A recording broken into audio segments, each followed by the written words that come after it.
Hello students, मैं विष्णु कुमार। एक बार फिर से स्वागत है आपका अपने यूट्यूब चैनल फिजिक्स क्लासेस में। हम पढ़ रहे थे वेव ऑप्टिक्स। फर्स्ट लेक्चर में हमने डिस्कस किया था हाइगेन्स वेव थ्योरी। उसमें हमने पढ़ा wave front, then after types of wave front, और उसके बाद हमने हाइगेन के वेव प्रिंसिपल से रिफ्लेक्शन और रिफ्रैक्शन को प्रूव किया था। ठीक है, तो आज की जो हमारी क्लास है तो उसमें हम स्टडी करेंगे इंटरफेरेंस को।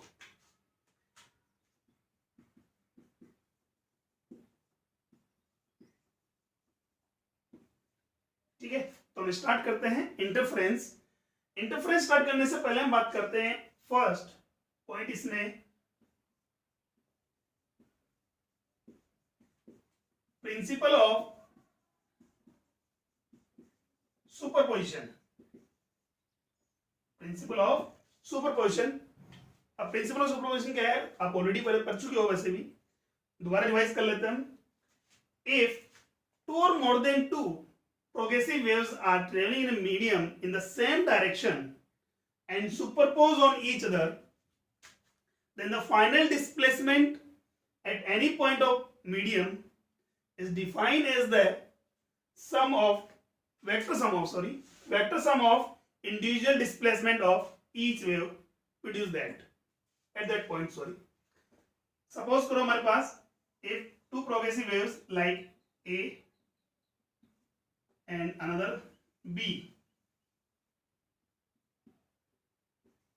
are traveling in a medium in same direction and superpose on each other, finally we will get a resultant wave C. Then the displacement at any point of medium defined as the vector sum of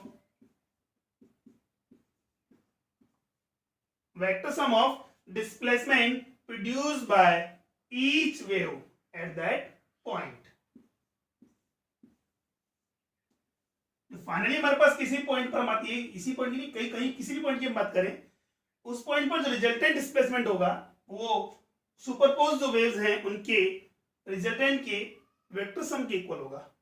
if n waves are superposed, then we will get resultant displacement is y1 plus y2 plus and it is yn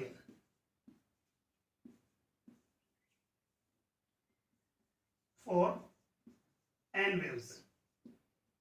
clear हुआ? ठीक है, हाँ, अब हम आते हैं वापस interference के ऊपर।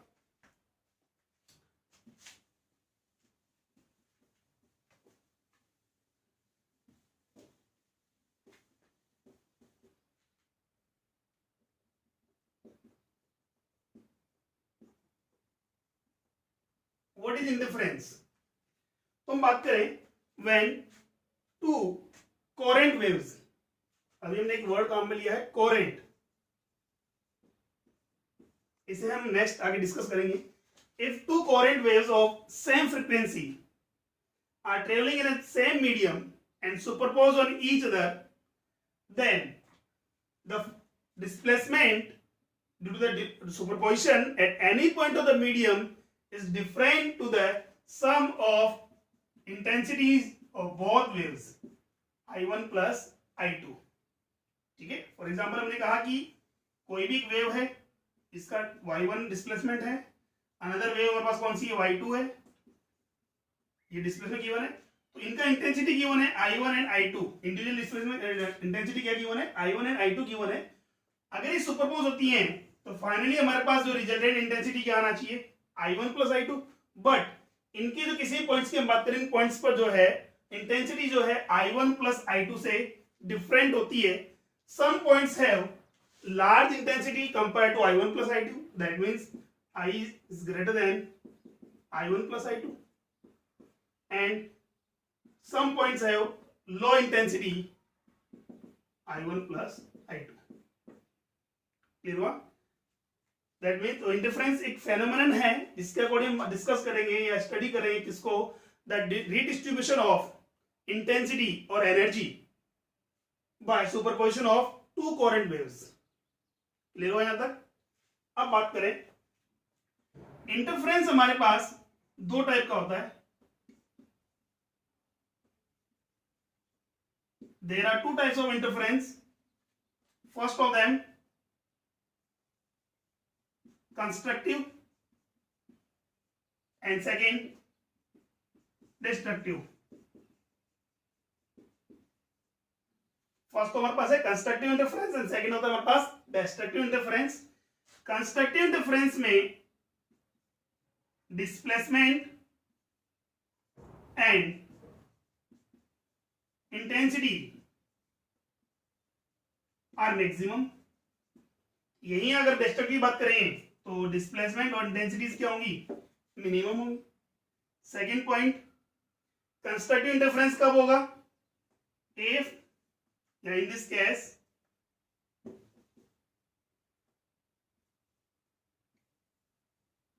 phase difference between the waves pi is equal to the even integer number of pi 2n pi और 0. n का वैल्यू हम 0 1 2 3 पुट करेंगे हम. ठीक है. तो कंस्ट्रक्टिव इंटरफेरेंस के लिए फेज डिफरेंस कितना होना चाहिए, 2n पाई और 0. ऐसे हम डिस्ट्रक्टिव के लिए बात करें तो फेज डिफरेंस होगा, वो होगा 2n minus 1 pi, where n is equal to 1 2 3 4 natural number. ठीक है. नेक्स्ट, फेज डिफरेंस आ गया हमारे पास, इंटेंसिटी हमने डिफाइन कर दी है. अब बात करते हैं पार्ट डिफरेंस की. कंस्ट्रक्टिव इंटरफेरेंस में पार्ट डिफरेंस कितना होगा, जैसा कि हमने ऑलरेडी पहले पढ़ा हुआ है, 11th क्लास में हमने डिस्कस किया था. The relation between the path difference and phase difference, path difference upon lambda equal two phase difference upon 2 पाई. और पार्ट डिफरेंस को हम डेल्टा से रिप्रेजेंट करते हैं और फेज डिफरेंस को हम फाई से. तो हमारे पास पार्ट डिफरेंस क्या हो जाएगा, delta is equal to lambda upon 2 pi into 5. ठीक है. तो यहां बात करेंगे तो डेल्टा फाई का वैल्यू 2n पाई यहां पुट कर दो, 2 पाई से 2 पाई क्या हो जाएगा, कैंसिल आउट हो गया. That means lambda is equal to क्या हो गया, delta is equal to n lambda. और भाई अगेन n का वैल्यू 0 1 2 होल नंबर हमारे पास है. नाउ यहां बात करें तो part difference would be 2n minus 1 lambda by 2 and where n is natural number. Clear हुआ. वापस हम रिपीट करते हैं. इंटरफेरेंस क्या है, when two current waves of same frequencies are traveling in the same medium in same direction and superpose on each other, then finally we get some points of medium have large intensity compared to the sum of intensities of both waves, and some points have low intensity compared to sum of the both intensities of wave. ठीक है. The redistribution of the energy or intensity due to the superposition, this phenomenon is called interference. Clear हुआ. There are two types of the interference, first constructive and the second destructive. Constructive interference में बात करें displacement and intensities maximum होगी, और destructive interference में हमारे पास displacement and intensity both are minimum. ठीक है. और it may be 0. Second, phase difference in constructive interference is the sum integer number of even integer number of pi 2n pi और 0, where n is equal to 0 1 2 3 whole number, and part difference is delta is equal to n lambda. Clear हुआ. Now ऐसे destructive में बात करें तो phase difference हमारे पास कितना होगा, 2n minus 1 पाई, और पार्ट डिफरेंस होगा 2n minus 1 lambda by 2. Clear है. अब देखो यहां हमने एक वर्ड काम में लिया है, कोरेंट सोर्स. अब कोरेंट सोर्स क्या है, देखिए, for interference the source of light must be coherent. तो कोरेंट की बात करते हैं, 2 or more than 2 source of light are said to be coherent if the frequency of both waves are same and the phase difference between them is 0 or constant with respect to time. ठीक है, देखो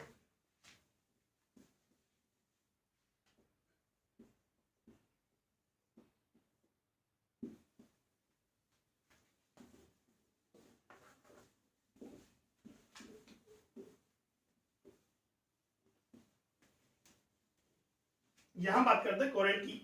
suppose करो मेरे पास एक S1 source है, another is S2। दोनों source light emit कर रहे हैं या वेव जनरेट कर रहे हैं। क्लियर हुआ? अब बात करें इसका वेव जो है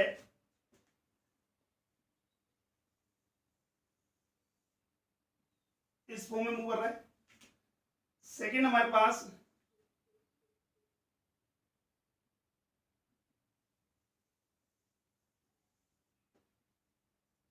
इस डायरेक्शन जा रहा है, it's y1 and this y2।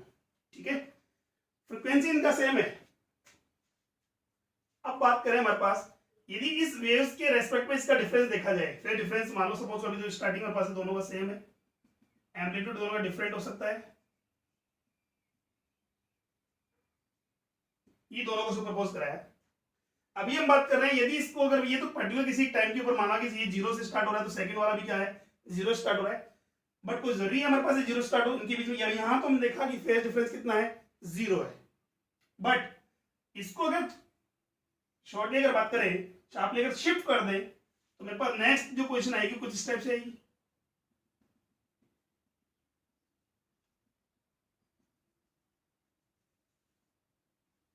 Clear हुआ? अब यहां बात करें मेरे पास इनके बीच में पार्ट डिफरेंस कितना आ रहा है, suppose that is delta x. अभी डेल्टा एक्स जो पार्ट डिफरेंस है सभी पॉइंट्स के लिए इक्वल होगा हमारे पास, तब तो हम बोलेंगे ये सोर्स क्या है हमारे पास कोरेंट है, या इनके बीच का जो फेज डिफरेंस है या पार्ट डिफरेंस जो है वो टाइम के रेस्पेक्ट में वेरी नहीं कर रहा है।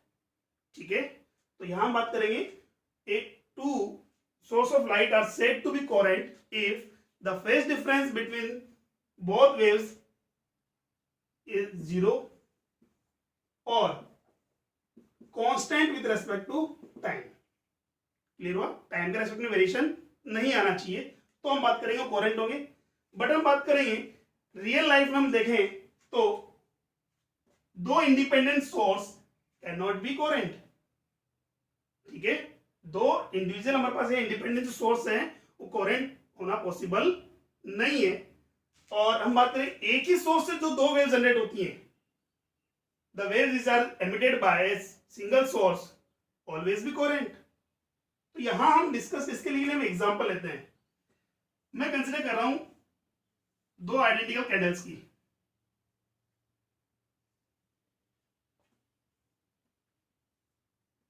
हमने दो आइडेंटिकल कैंडल्स लिए, ठीक है, डायमेंशन है शायद उससे दोनों की इक्वल है हमारे पास। इनको जैसे हम जलाते हैं तो इनकी फ्लेम की बात करें, क्या ऐसा जरूरी है कि हर एक टाइम पर दोनों की जो फ्लेम है वो एक साथ मूव करे अप एंड डाउन? ठीक है, या अगर साइड में शिफ्ट होती है तो एक साथ ही हो। कोएक्सिडेंटली शॉर्ट टाइम के लिए ऐसा पॉसिबल है, बट लॉन्ग टाइम के लिए ऐसा होना पॉसिबल नहीं है। ठीक है, तो यहां हम ये कहेंगे दो इंडिविजुअली आइडेंटिकल हमारे पास है, सॉरी इंडिपेंडेंट जो सोर्स हमारे पास है वो कोरेंट पॉसिबल नहीं है। एक का अगर मान लो दोनों के साथ लो फ्लेम में बात करें, फ्लेम अगर एक साथ ऊपर जा रहा है एक साथ नीचे आ रहा है, ये शॉर्ट टाइम के लिए पॉसिबल है। बट अगर मान लो थोड़ा लॉन्ग टाइम की बात करें तो एक नीचे आएगा सेकंड क्या आ जाएगा ऊपर जा रहा है। माइनरी चेंजेस भी आए बट चेंजेस जरूर आएगा।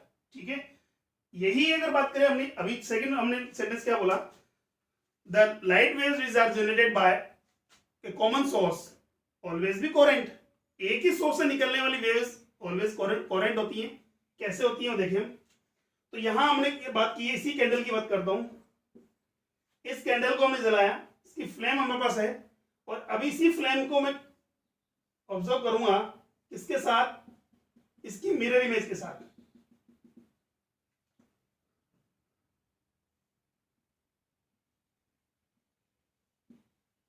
ठीक है, अब देखिए दोनों को जो मैं ऑब्जर्व करता हूं तो क्या आपको लगेगा ऐसा कि भाई इसकी फ्लेम जो है इसकी फ्लेम से डिफरेंट होगी? नहीं, बिकॉज ये दोनों तो एक ही है भाई, ये इसका मिरर इमेज है बस। क्लियर हो यहां तक? तो यहां हम बात करते हैं एक ही सोर्स से निकलने वाली जो वेव्स हैं वो कोरेंट होती हैं, बट दो independent source can not be coherent. ठीक है, और डे लाइट में जितने भी जो सोर्स है हमारे पास, लाइट सोर्स है, वो सब क्या है, इनकोरेंट है। क्लियर हो यहां तक? तो ये था हमारे पास कोरेंट। तो कोरेंट सोर्स क्या होंगे? Such source which have same frequencies and zero phase difference और constant phase difference with respect to time. या तो फेज डिफरेंस जीरो होगा, अदरवाइज अगर है तो टाइम के रेस्पेक्ट में क्या होगा, कांस्टेंट होगा। क्लियर हुआ? Next,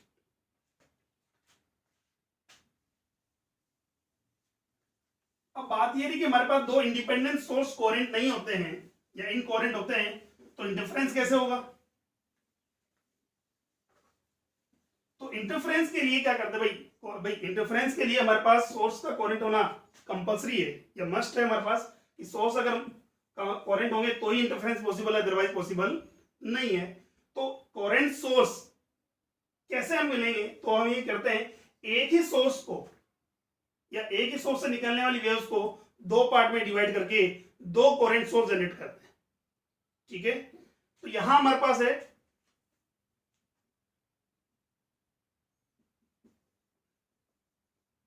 process to get current source।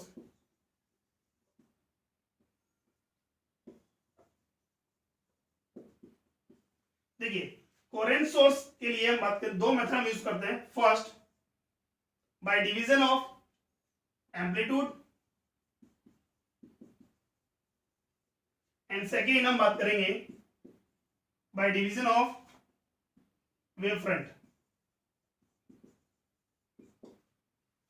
ठीक है, एक तो एम्पलीट्यूड डिवाइडेशन से हम क्या करते हैं, दो कोरेंट सोर्स, एक ही सोर्स से निकलने वाली वेव्स है उसी को एम्पलीट्यूड डिवाइड करके दो सोर्स या दो वेव जनरेट करते हैं, जो क्या होंगी, कोरेंट होंगी।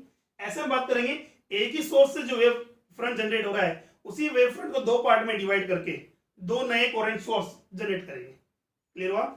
तो यहां बात करें एम्पलीट्यूड डिवाइडेशन में, हमारे पास है फर्स्ट एक्सपेरिमेंट आता है एम्पलीट्यूड डिवाइडेशन में, Michelson interference, and second Newton ring. ठीक है, और वेव फ्रंट डिवीजन में हमारे पास आता है first YDSE young double slit experiment, और सेकेंड हम यूज करेंगे फ्रेस्नेल बाइप्रिज्म। ठीक है, तो हमारे सिलेबस में जो हमारे पास है वो है वेव फ्रंट डिवाइडेशन से कोरेंट सोर्स बनाएंगे हम, उसके बाद हमने उनके बीच में इंटरफेरेंस कराएंगे और हम रिजल्ट देखेंगे। क्लियर हुआ? ये हमारे सिलेबस में नहीं है। तो देखिए, तो ये तो क्लियर हो गया कि हमारे पास कोरेंट सोर्स क्या होते हैं और कोरेंट सोर्स कैसे निकालते हैं हम। एक तो बाई एम्पलीट्यूड डिवाइडेशन से फाइंड करते हैं, और सेकंड हमारे पास है वेव फ्रंट डिवाइडेशन से। एम्पलीट्यूड डिवाइडेशन में दो एक्सपेरिमेंट हमारे पास है, माइकलसन इंटरफेरेंस, और सेकंड हमारे पास है न्यूटन रिंग। और वेव फ्रंट डिवीजन में हमारे पास आता है फर्स्ट एक्सपेरिमेंट आता है YDSE मतलब young double slit experiment, and second Fresnel biprism. Clear हुआ? ठीक है, नेक्स्ट देखें।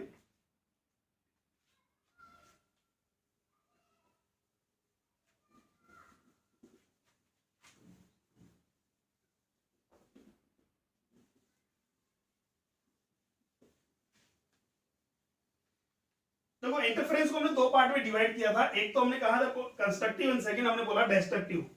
तो बाय डेफिनेशन की बात करें थ्योरेटिकली तो हमने बोल दिया कि कंस्ट्रक्टिव में इंटरफेरेंस में हम बात करें तो डिस्प्लेसमेंट और इंटेंसिटी क्या होता है, मैक्सिमम होता है, और डिस्ट्रक्टिव में क्या होता है, मिनिमम होता है। इसको मैथमेटिकली कैसे प्रूव करेंगे, तो देखें,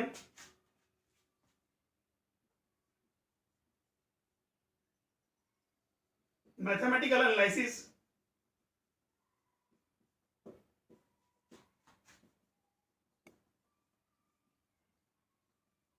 इंटरफेरेंस।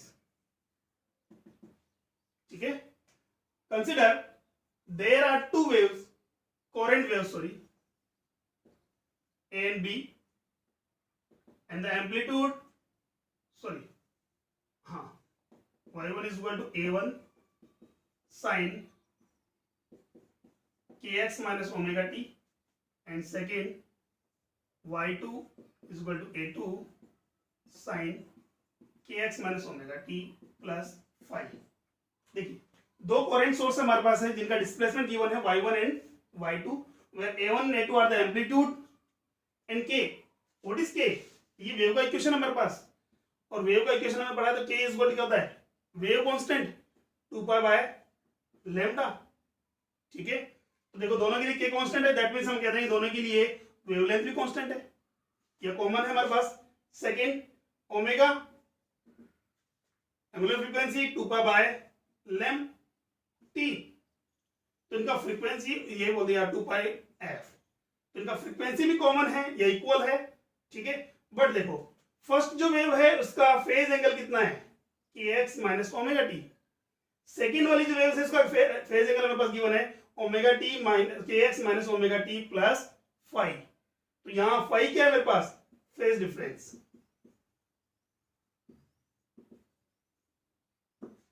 क्लियर हुआ? अब देखो दोनों का एम्पलीट्यूड डिफरेंट है हमारे पास है, और फ्रीक्वेंसी से कॉमन है, इक्वल है, वेवलेंथ भी इक्वल है, बट फेज डिफरेंस कितना गिवन है, 5 गिवन है। Now by superposition,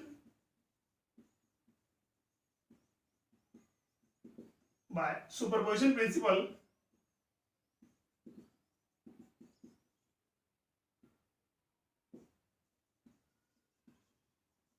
resultant displacement क्या होगा, y would be equal to y1 vector plus y2 vector.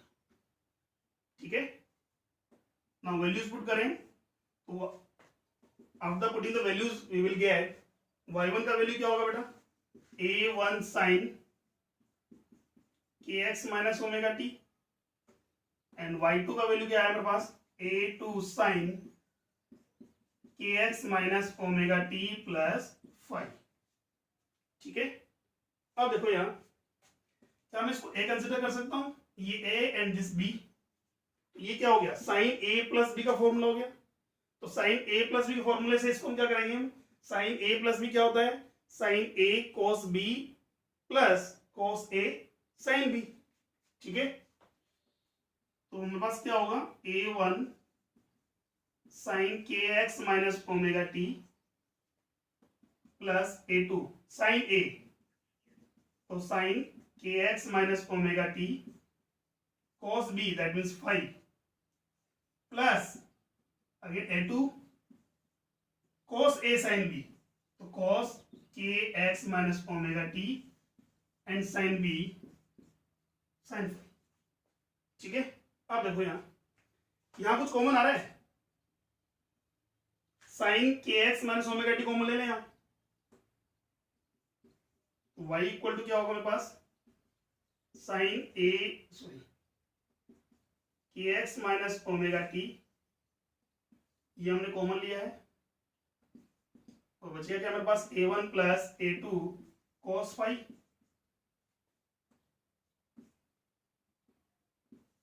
And a2 sin 5 cos kx minus omega T. ठीक है, अब देखो ये कांस्टेंट है हमारे पास, अभी हमने बोला दोनों सोर्स क्या है, कोरेंट है, कोरेंट इसका मतलब फाई जो फेज डिफरेंस है वो टाइम के रेस्पेक्ट में क्या है, कांस्टेंट है, वेरी नहीं कर रहा है। तो यहां बात करेंगे a1 एम्पलीट्यूड भी कांस्टेंट होता है, a1 प्लस a2 cos 5, इसको हमने क्या कंसीडर कर लिया, if a1 plus suppose that a1 plus a2 cos phi is equal to r cos theta, and a2 sin phi को हमने क्या कंसिडर किया है, r sin theta। ठीक है, ये हो गया मेरे पास equation number first, this equation number second. ये वाले वापस पुट करते हैं, y इक्वल टू क्या होगा, r cos theta and sin kx minus omega t plus r sin theta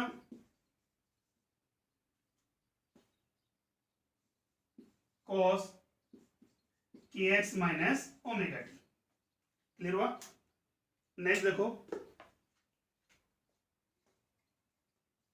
are common ले लें हम यहाँ, ये हो जाएगा मेरे पास sine K X minus omega T cos theta plus cos K X minus omega T sine theta.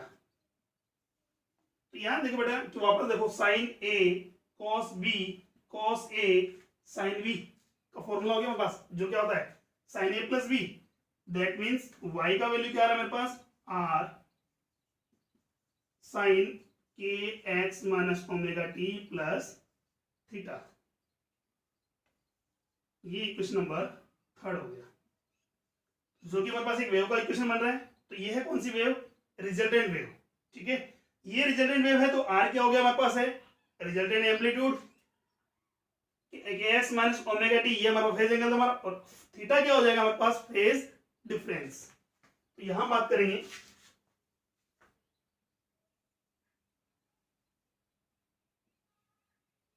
where sorry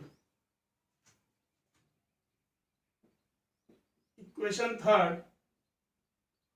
show that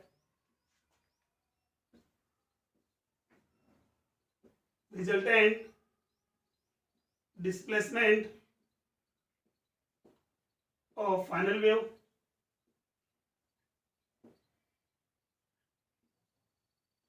where r मेरे पास क्या है, resultant amplitude and theta is resultant phase difference। ठीक है, अब बात आ रही है are और थीटा का वैल्यू कैलकुलेट कैसे करेंगे हम। तो देखिए इक्वेशन नंबर फर्स्ट और सेकंड से बात करें, यहां मेरे पास a1 a2 और 5 गिवन है, but r and theta both are unknown values हमारे पास है। दो अननोन वैल्यूज के लिए दो इक्वेशन गिवन है हमारे पास। यहां से r का वैल्यू कैलकुलेट करने के लिए क्या करेंगे, हम थीटा को रिमूव करेंगे, और थीटा कैलकुलेट करने के लिए r को रिमूव कर देंगे। तो r कैलकुलेट करने के लिए हम क्या करेंगे, दोनों इक्वेशन को स्क्वायर करके ऐड कर दे, तो sine square plus cos square equal to क्या हो जाएगा, बिकम्स 1। फर्स्ट आइडेंटिटी हमारे पास हो जाएगी। तो देखें, तो यहां हमारे पास हो गया रिजल्टेंट एम्पलीट्यूड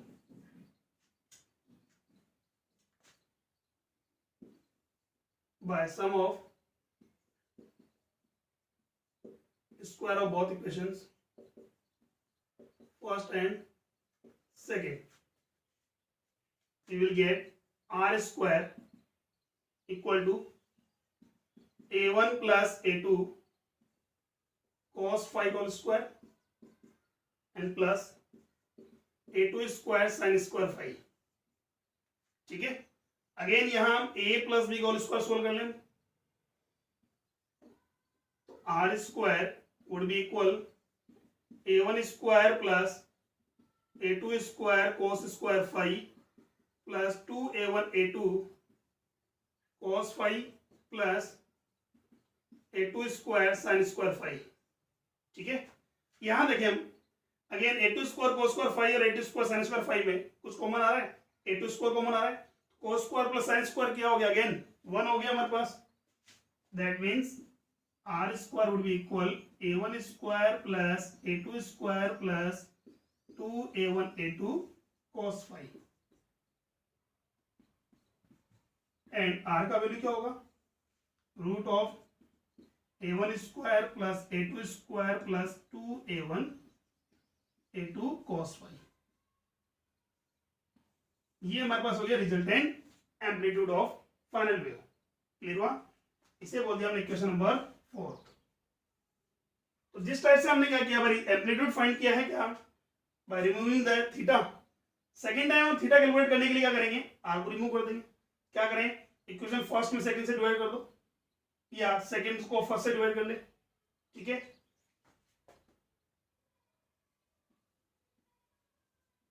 रिजल्टेंट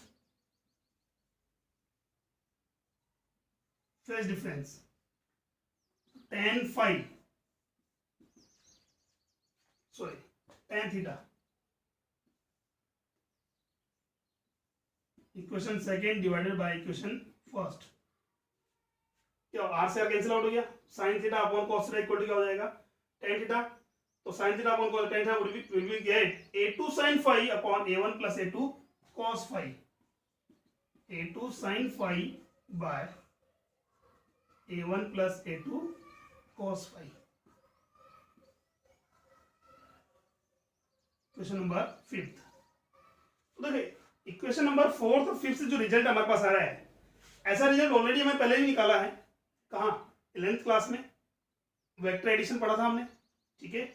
वहां हमारे पास a1 a2 मैग्नीट्यूड है दो डिफरेंट वेक्टर्स के, और फाई क्या है, एंगल है बिटवीन देम, ठीक है। तो हमारे पास बात करें इफ टू और मोर टू कोहेरेंट सोर्स या coherent waves are superposed on each other with the phase difference phi and the amplitude a1 a2 respectively, then we will get the resultant amplitude of superposition of them a1 square, sorry, r is equal to root of a1 square plus a2 square plus 2a1 a2 cos phi, and resultant phase difference tan theta is equal to a2 sin phi upon a1 plus a2 cos phi। Clear हुआ।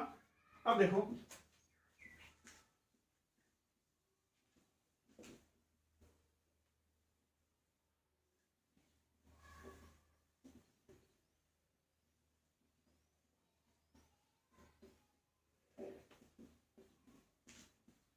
तो हमारे पास resultant जो amplitude है उसका formula हमारे पास आ रहा है a1 square plus a2 square plus 2a1 a2 cos phi का whole root, and second tan phi का वैल्यू मेरे पास आ रहा है a2 sin phi upon a1 plus a2 cos phi। ये था equation number 5 and equation number 6। ये इक्वेशन आपको लर्न होनी चाहिए, याद रहनी चाहिए, बिकॉज जो न्यूमेरिकल पोर्शन है वो नीचे सोल्व होगा। अब देखिए ये तो हो गया हमारे पास डिस्प्लेसमेंट की बात, ये एम्पलीट्यूड की। अब हम बात करेंगे intensity.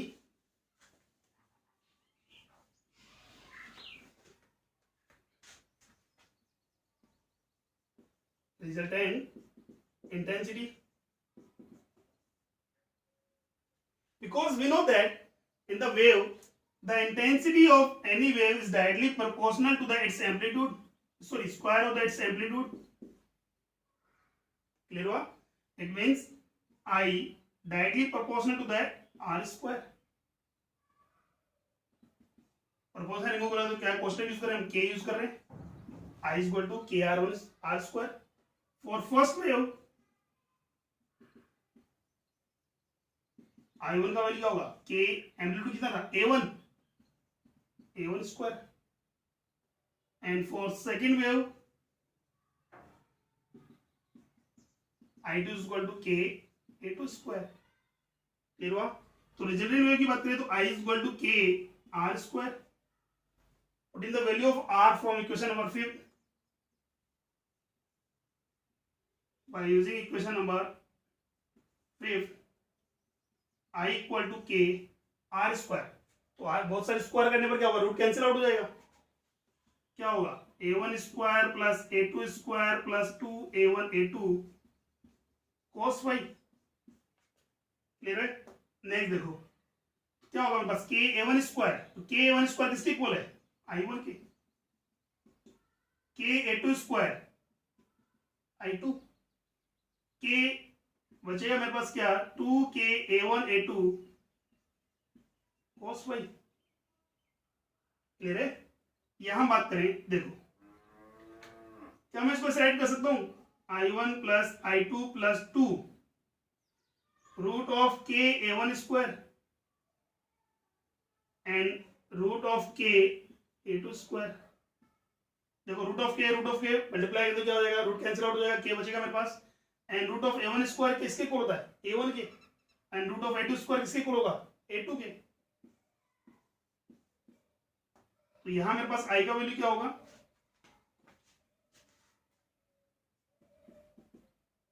i is equal to i1 plus i2 plus 2 root of i1 i2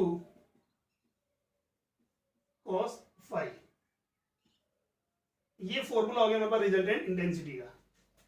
question number 7th। ठीक है, अब बात कर रहे हैं हम इंटरफेरेंस में कंस्ट्रक्टिव और डिस्ट्रक्टिव की।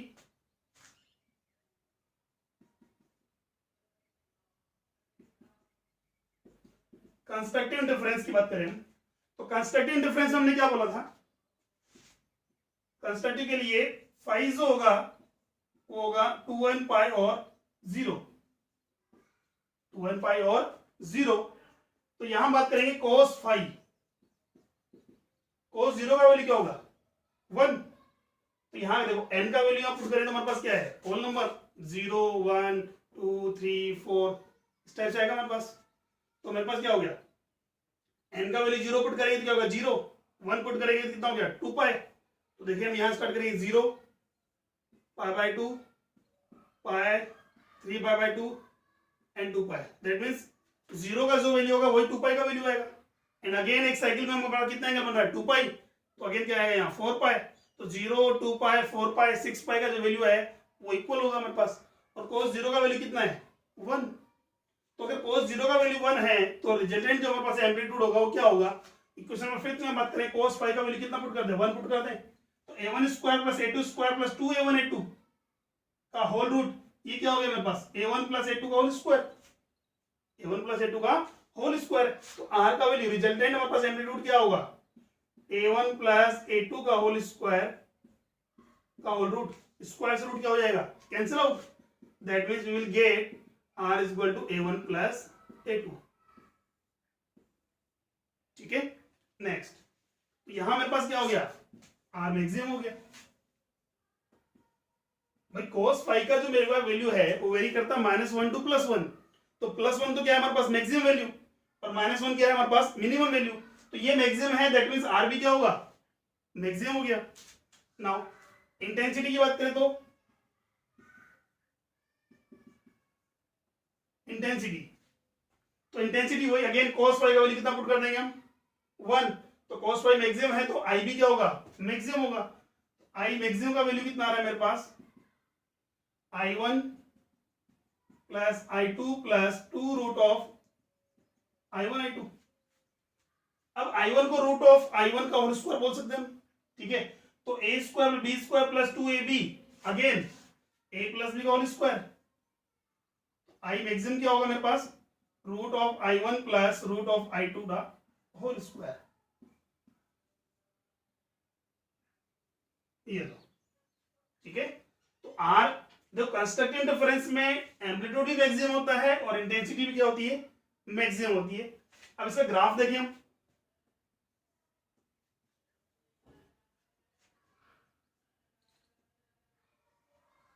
सपोज करो ये कोई वेव है,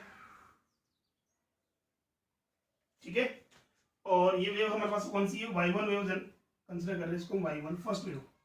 तो इसका एम्पलीट्यूड कितना होना चाहिए हमारे पास a1। क्लियर है। अच्छा, सेकंड हमने क्या बोला इनके बीच में फेज डिफरेंस कितने का है 0 अदरवाइज 2 पाई। तो देखो 0 2 पाई की बात करें तो ये तो मेरे पास 0 होता है, ये हमारे पास है हाफ साइकिल कंप्लीट हो गया दैट मींस पाई, ये 2 पाई। क्लियर हुआ। ये मेरे पास क्या है 3 पाई, ये 4 पाई। तो अब मैं बात करूं फर्स्ट वेव अगर हमारे पास कहां स्टार्ट होगी 0 से, तो सेकंड वेव भी कहां से होनी चाहिए तो 0 से स्टार्ट होनी चाहिए अदरवाइज 2 पाई से स्टार्ट होनी चाहिए। क्लियर हुआ।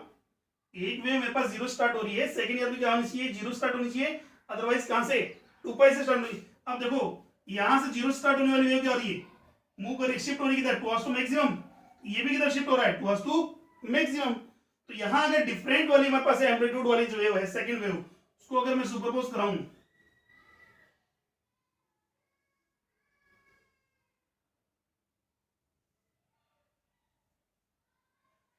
इस टाइप से होंगे। तो यहां बात कर लें तो यहां देखो एक का क्रेस्ट जो हमारे पास है, एक वेव का क्रेस्ट जो है सेकंड वेव के क्रेस्ट से सुपरपोज हो रहा है।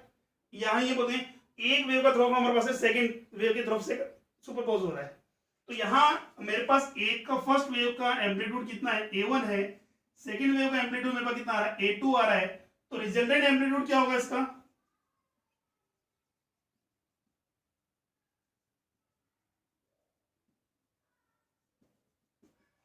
इस टाइप से होगा।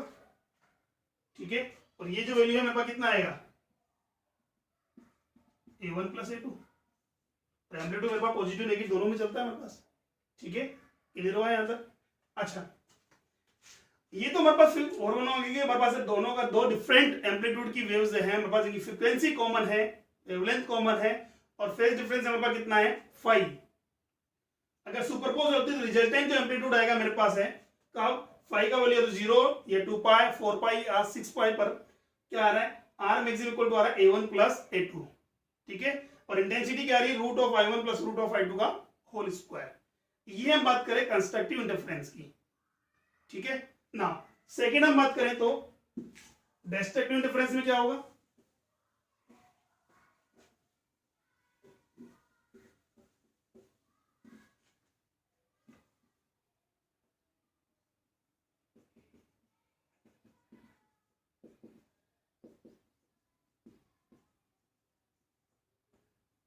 Destructive interference. तो डिस्ट्रक्टिव इंटरफेरेंस के लिए हमने बोला कि फेज डिफरेंस कितना होना चाहिए, phi must be equal to 2n-1 pi, where n is equal to natural number. इसी टाइप से अब देखो n का वैल्यू 1 पुट करें तो 2 1 2 -1 1 पाई, 2 पुट कर 2 4 -1 3 पाई, 5 पाई 7 पाई, दैट मीन्स ऑड इंटीजर, यही है बस क्या हो जाएगा, ऑड इंटीजर ऑफ पाई। अब यहां हमने बोला ये 0 है, ये π/2 है, ये पाई है, ये 3π/2 है, ये 2 पाई, ठीक है। तो इसका मतलब अपोजिट में देखा जाए तो फेज डिफरेंस कितने का मेरे पास है, हाफ साइकिल में मेरे पास है कितना डिफरेंस आ रहा है, पाई का। तो जो वैल्यू मेरे पास पाई की है वही वैल्यू वापस एक साइकिल कंप्लीट होगा कब आएगा वापस, अगेन 2 पाई वापस मिलेगा, कितना होगा 3 पाई, फिर 5 पाई, फिर 7 पाई, ये होगा। जो वैल्यू पाई का होगा वही मेरे पास 3 पाई का होगा, वही मेरे पास किसका होगा 5 पाई का होगा। तो cos पाई का जो वैल्यू है वो कितना होता है, -1, and it is the minimum value. और अगर cos पाई मिनिमम है तो हम बात करें एम्पलीट्यूड जो होगा मेरे पास है, एम्पलीट्यूड जो होगा और r ऑल्सो मिनिमम कितना होगा, -1 यहां पुट कर दें, a1 square plus a2 square minus 2a1 a2, a1 square plus a2 square minus 2a1 a2, क्या हुआ a1 माइनस a2 का होल स्क्वायर का होल रूट, तो रूट से स्क्वायर क्या हो जाएगा, अगेन कैंसिल आउट हो गया। r मिनिमम क्या होगा मेरे पास, a1 माइनस a2, ठीक है। r मैक्सिमम तो क्या है मेरे पास है a1 प्लस a2, और मिनिमम कितना है a1 माइनस a2। ऐसा हम इंटेंसिटी की बात करें तो इंटेंसिटी देखो, तो इंटेंसिटी के लिए बात करें तो cos फाई का वैल्यू मिनिमम है, ये मिनिमम -1 कंसीडर करते हैं, ये भी मिनिमम होगा, क्या हो जाएगा i1 plus i2 minus 2 root of i1 i2, that means we will get i is equal to root of i1 minus root of i2 का whole square, and it is i minimum. अब इसको graph से देखें हम, देखो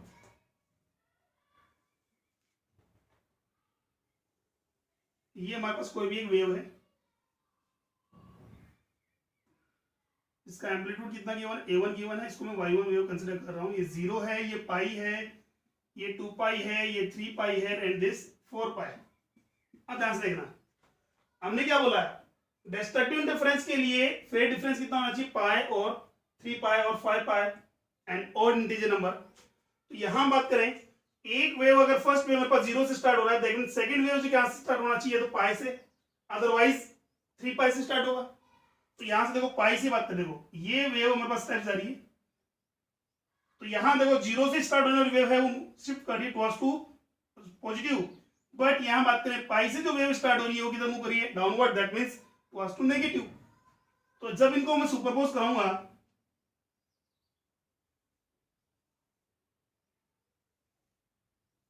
तो एक wave ये होगा मेरे पास, इसका एम्पलीट्यूड कितना है a2 है। अब दोनों को सुपरपोज करा दो, तो एक का क्रैश सेकंड के तरफ से कंसीडर सुपरपोज हो रहा है, तो एक मैक्सिमम मिनिमा ऐड होंगे तो रिजल्टेंट क्या होगा, इन दोनों के सम के इक्वल, सम का मतलब, अब देखो दोनों अपोजिट डायरेक्शन में है, तो सम का मतलब क्या होगा, कैंसिल करेंगे, तो a1 माइनस a2, तो रिजल्टेंट जो वेव आ रही है उसका एम्पलीट्यूड कितना हो गया, a1 माइनस a2। क्लियर हुआ? तो यहां से हम बात करते हैं क्या कि कंस्ट्रक्टिव इंटरफेरेंस में हमारे पास है एम्पलीट्यूड और इंटेंसिटी मैक्सिमम होती है, और कितना होता है हमारे पास, आर मैक्सिमम हो गया a1 plus a2, and second तो आई मैक्सिमम हमारे पास root of i1 plus root of i2 का whole square. Next second destructive interference में बात करेंगे तो इंटेंसिटीज और एम्पलीट्यूड क्या होता है, मिनिमम होता है। ठीक है, अब यहां देखिए, ये तो हमारे पास कब यूज किया है कि अब सपोज करो कि हमारे पास है एम्पलीट्यूड हमारे पास डिफरेंट है, तो हम बात करें इफ अगर एम्पलीट्यूड हमारे पास इक्वल होता तो क्या हमारे पास रिजल्ट मिलेगा, तो देखिए हमारे पास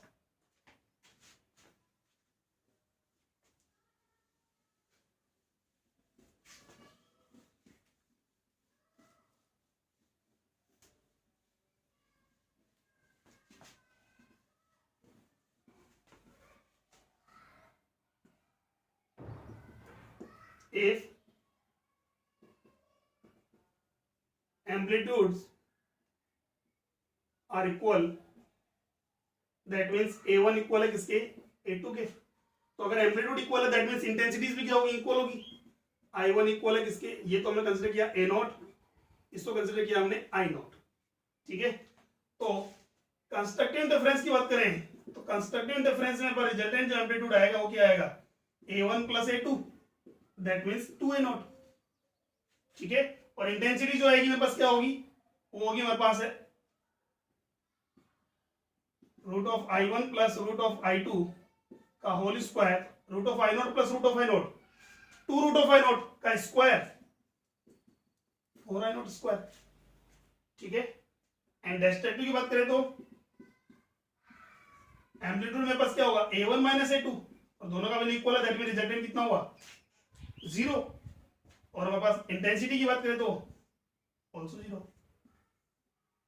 ठीक है, यहां हमारे पास है डिस्ट्रक्टिव और कंस्ट्रक्टिव इंटरफेरेंस होने वाला, बट ये तो हमारे पास किसी पर्टिकुलर पॉइंट्स की बात हो रही है हमारे पास। जैसे हमने बोला कि कुछ पॉइंट्स ऐसे हैं जिनका इंटेंसिटी क्या है, मैक्सिमम है, और कुछ पॉइंट्स ऐसे हैं जिनका इंटेंसिटी क्या है, मिनिमम है। क्या इनके अलावा अदर पॉइंट्स नहीं है क्या, बिल्कुल है, जिन पर इंटेंसिटी मैक्सिमम से तो क्या होगा, कम होगा, बट मिनिमम से तो ज्यादा होना चाहिए। तो किसी पर्टिकुलर पॉइंट्स पर अगर हम बात करें इंटेंसिटी हमें निकालनी है तो कैसे कैलकुलेट करेंगे, तो फॉर्मूला हमारे पास है, जनरल पॉइंट्स हमारे पास गिवन हो तो एम्पलीट्यूड का फॉर्मूला क्या हो गया, r equal to root of a1 square plus a2 square plus 2a1 a2 cos phi. Phi का वैल्यू अगर आपके पास गिवन है तो किसी भी पॉइंट्स पर आप एम्पलीट्यूड फाइंड कर सकते हैं। ऐसे हम बात करेंगे किसी भी पॉइंट पर अगर इंटेंसिटी फाइंड करनी हो तो i equal to root of i1 plus root of i2 plus 2 root of sorry i1 plus i2 plus 2 root of i1 i2 cos phi. Clear हुआ? अच्छा ठीक है, एक जनरल पॉइंट की बात करें तो एक जनरल पॉइंट अगर एम्पलीट्यूड इक्वल है तो क्या होगा, अगर एम्पलीट्यूड इक्वल है तो जनरल पॉइंट पर जो रिजल्टेंट एम्पलीट्यूड होगा वो होगा हमारे पास 2a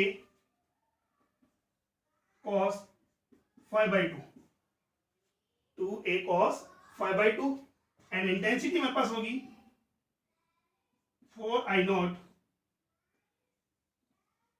cos फाई बाई 2 का स्क्वायर। ठीक है, एम्पलीट्यूड मेरे पास 2a0 sorry 2a0 cos phi by 2 and intensity क्या होगी 4i0 cos square phi by 2। एक बार क्रॉस चेक कर लें, सपोज करो डिस्ट्रक्टिव इंटरफेरेंस मेरे पास है, तो डिस्ट्रक्टिव इंटरफेरेंस की हम बात करें तो फाई का वैल्यू कितना होना चाहिए, पाई बाई 2 90, cos 90 कितना हुआ 0, तो cos 0 का वैल्यू सॉरी cos 90 का वैल्यू कितना है 0, दैट मींस r का वैल्यू क्या हो गया 0। ऐसा हम बात करें हमारे पास कंस्ट्रक्टिव इंटरफेरेंस की बात करें तो कंस्ट्रक्टिव इंटरफेरेंस के लिए फाई का वैल्यू क्या होना चाहिए 0 और 2 पाई, अगर 0 पुट करते तो 0 बाई 2 0, cos 0 का वैल्यू क्या होगा 1, r का वैल्यू कितना होगा 2a0। ठीक है, और अगर मैं यहां बात करूं मेरे पास है 2 पाई कंसीडर करता हूं तो 2 पाई बाई 2, 2 पाई बाई 2, 2 से 2 क्या हो गया कैंसिल आउट हो गया पाई, तो cos पाई का वैल्यू क्या होगा माइनस में 1 होगा तो माइनस 2a0। हमने बोला ना एम्पलीट्यूड मतलब मैक्सिमम और मिनिमम सॉरी पॉजिटिव नेगेटिव दोनों में होता है।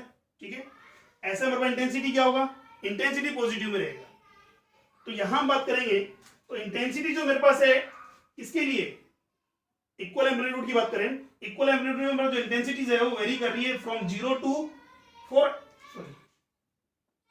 to 4 I नॉट, यही हो रहा है 0 to 4 I नॉट। यहां हम बात करेंगे इंटेंसिटी वर्सेस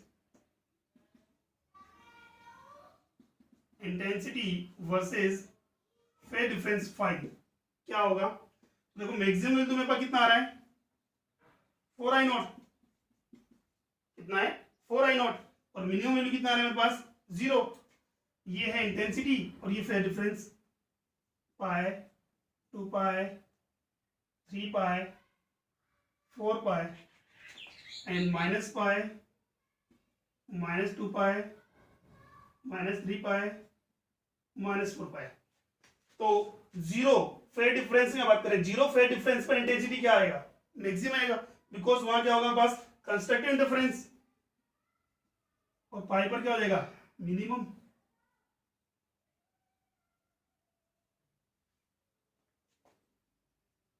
ये ग्राफ इस टाइप से आएगा and it is the energy distribution graph of interference.